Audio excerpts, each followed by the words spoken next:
Fad diets work, and I know that might surprise you because most people expect me to say the opposite, but they do at first.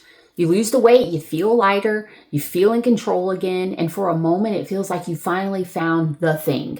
But what no one tells you is that most diets don't fail because you lack discipline. They fail because your body eventually is going to push back. Let's break this down simply. Anytime you change your diet dramatically, your body is going to respond to that.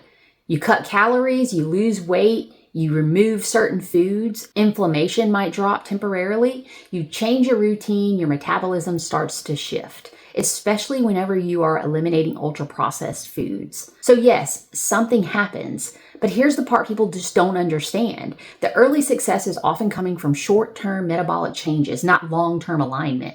You're losing the water weight, you're depleting glycogen, and you're changing your insulin patterns. Your body's adapting to that. But just because it's changing does not mean your body is thriving. And over time, adaptation turns into compensation. Your body starts asking, can I sustain this? And if the answer is no, it starts protecting you. This is the phase that most people are not talking about because it doesn't look good. It's when energy drops, cravings increase, sleep starts to get disrupted, hair, skin, hormones start shifting, mood changes, and people think, I just need to try harder.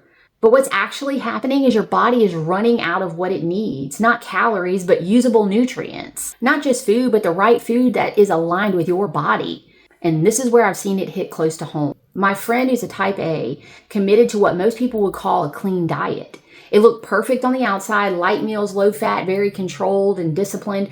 And in the beginning, she leaned out. People complimented her. She felt like it was working, but a few months later, things started to shift for her. Her energy dropped, her stress levels were higher, even if she didn't realize it at first. And then came the moment that stopped her. Her hair starts falling out. Not a little, enough to notice, enough to scare her. And this is where people get it wrong. They think, well, maybe she didn't do it right. No, she did exactly what the plan told her to do. But her body wasn't designed for that.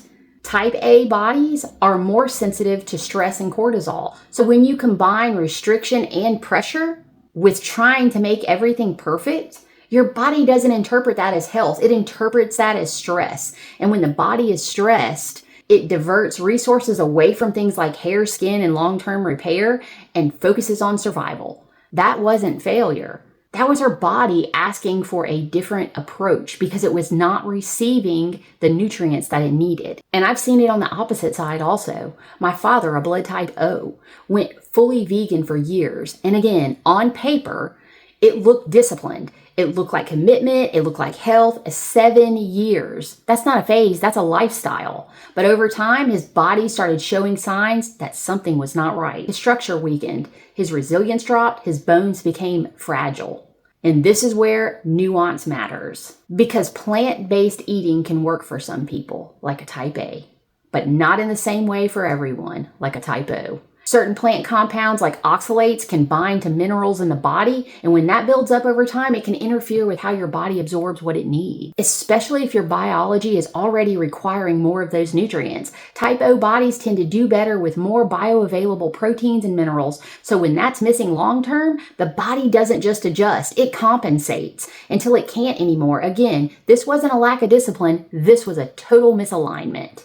And this is what the fad diets are always missing. They assume that everyone's body responds the same way. The same food, the same structure, and the same rules. But your body is not generic. It's biological. It has patterns, tendencies, and it has specific needs designed for you. And when you ignore that, you can get short-term results, but at the cost of long-term stability. Your blood type accounts for your immune system. And this is why people constantly cycle. Diet, lose weight, hit a wall, rebound, over and over again. Not because they're weak, but because the strategy never matches them from the beginning. Your body is trying to tell you what it needs. It's not trying to work against you. It's trying to protect you. And when something stops working, it's not failure, it's feedback.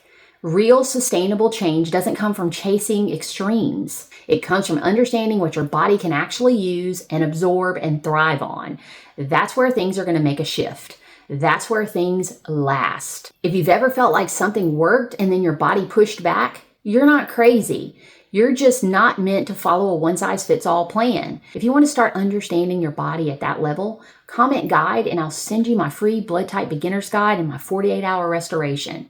And if you're ready to go deeper, my 7-day and 30-day plans walk you step by step through how to actually eat in alignment with your body so your body can finally work with you instead of working against you.